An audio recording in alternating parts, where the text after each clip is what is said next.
Well, hi everyone, and greetings from Northern Michigan. This is Bob the Science Guy, and happy Guy Fawkes Day.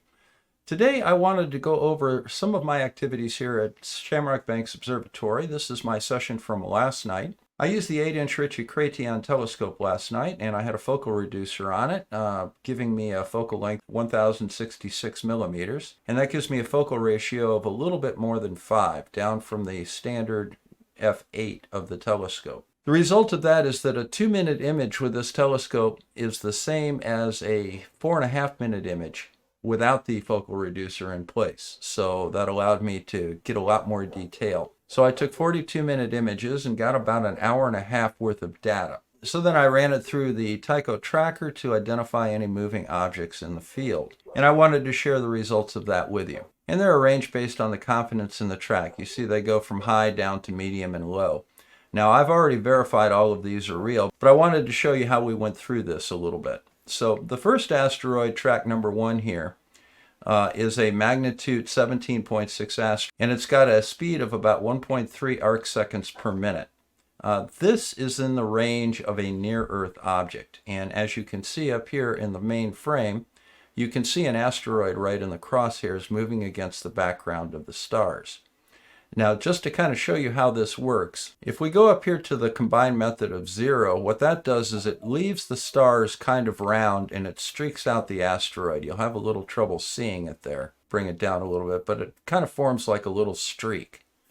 If you track it, the asteroid itself is brought into focus, but the stars are streaked. And finally, you can do a setting that actually removes the stars and just reveals the moving object in the crosshairs. You can also change the way the images are stacked a little bit. So on the maximum, you can very clearly see the asteroid. Medium is where we normally are. And averaging, you also get a very nice view. So we'll leave it on probably averaging. Now, the other thing that we can do is we can change the way the stars are displayed. So this is the raw image. This is what comes right off the telescope. We can invert the image, and this tends to highlight the asteroid a little bit better, to my eye at least.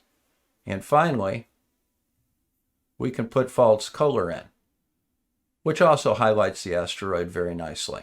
So let's go through a few of these. So our first asteroid is this magnitude 17.6 asteroid, which may be a near-Earth object. Notice down track number 3, right below it, is 0.63 arc seconds per minute.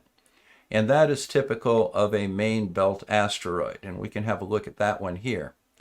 And as you can see, that's a real detection. It's near that one star, but we can clearly pick it out. Here we have one at 17.7. 17.8, that's a different asteroid. Here's 18.1. Again, we can clearly see these asteroids. This is an 18.2 asteroid. These are all main belt asteroids, and they're identified by name and number here. 18.7. We're starting to get pretty dim. Another 18.7. Now, I have Bortle 4 skies here in Michigan. That means the maximum detection that I can have is just shy of magnitude 21. So if I can get over magnitude 19.5 or 20, I'm doing pretty well. So here's an 18.7, 18.8, and you can very clearly see that asteroid right here. 18.9, starting to get a little dim, but it's still very clearly there. Here is a 19.1. This is a good time to check out some of these other modes, so you can very clearly see that asteroid is still there. If we bring it up here to average, pretty good. Max. Getting a little bit more noise in the picture. But that's definitely a moving object right there. We can also, of course, change the contrast a little bit. So we can drop the contrast down, or we can pick it up a little bit. So you see that's quite bright, and it's very different than the background noise that you see in the images. The more images that you stack, the better the clarity of the image and the less noise. So this one here is a magnitude 19.5 and it's got low confidence, but if you look a little closer to it, you can pretty clearly see that that's an object moving. And if you have any questions on it, the other thing that you can do is you can actually change some of these parameters up here. So let's look at a couple different parameters. Again, looks like an object to me. That's a little noisy. And again, that's a little different. That's an object that's moving in relationship to the background noise. We can also change our display here a little bit. Make it inverted.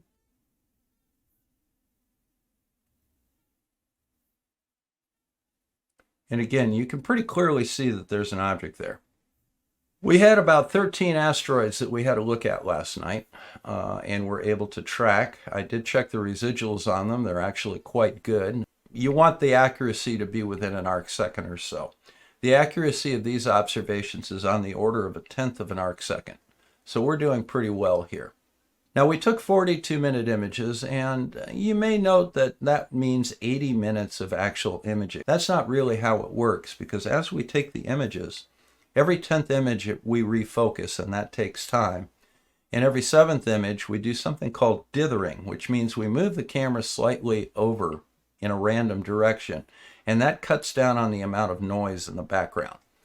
We take the 40 images not only to get a nice track on the asteroid, but the purpose of that is that as those images are stacked one on top of the other, the background noise that you get from the camera in the sky, and you'll get a better what we call signal to noise ratio. And a good rule of thumb is however long your imaging session is going to be, you have to allow for about 50% more. So if you're trying to get an hour's worth of imaging, that will take you about an hour and a half.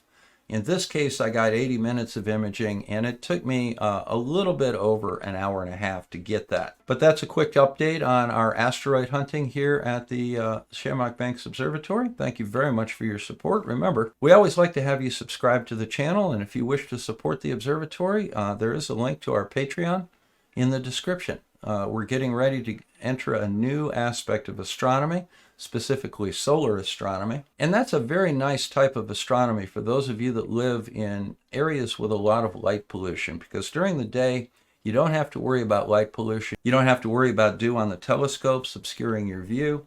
It's during the day, so you're not up at 3 o'clock in the morning when you still have to go to work at 5. There's a lot of advantages to it, and we're going to start diving into that here in the near future. The other day, I did a short session on the sun just using a solar filter, a DSL camera, and a tracking mount. I am going to be firing up the ZWO AM5 mount, putting a telescope with a solar filter on it, and getting a little better images of sunspots in the photosphere in the coming week.